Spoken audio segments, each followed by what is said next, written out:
Negara tanpa korupsi. Dulu, Singapura cuma sebuah kampung nelayan. Wilayahnya sempit, rakyatnya miskin, dan birokrasi dipenuhi korupsi. Budaya suap sudah seperti darah yang mengalir dalam keseharian. Lembaga anti korupsi lemah, rakyat pun kehilangan harapan. Kepercayaan publik terhadap pemerintah hancur. Hingga tahun 1959,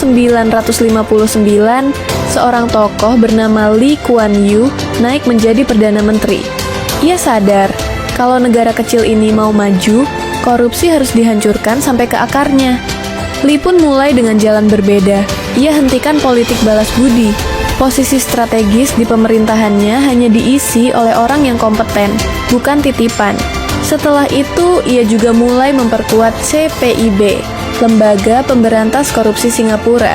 Lee memberi mereka wewenang penuh. Membuat CPIB bisa memeriksa siapapun, bahkan hingga pejabat yang sudah pensiun.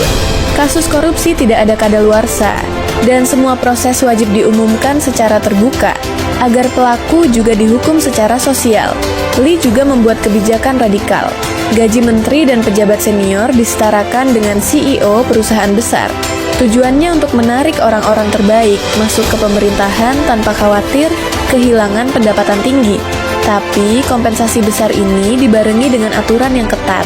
Semua pejabat wajib lapor harta secara berkala dan transparan, termasuk aset luar negeri.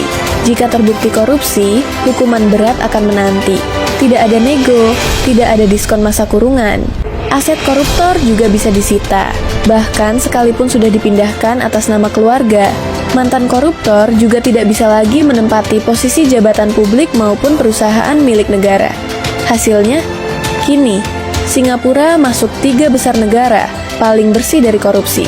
Sejak 1970-an, politik mereka stabil, investor percaya, modal asing masuk deras. Negara kecil tanpa sumber daya berubah jadi pusat keuangan Asia. GDP per kapitanya kini lebih dari 80.000 dolar Amerika. Rakyat pun ikut merasakan dampaknya. Pendidikan dan kesehatan terjamin, transportasi modern, kerja mudah, gaji tinggi, pengangguran rendah. Yang terpenting, kepercayaan publik kembali. Pajak bermanfaat nyata.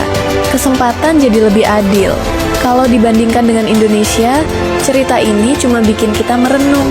Karena kita sama-sama merdeka di era yang hampir sama. Tapi kenapa jalan kita begitu berbeda? Apakah hanya karena mereka berani memutus politik balas budi?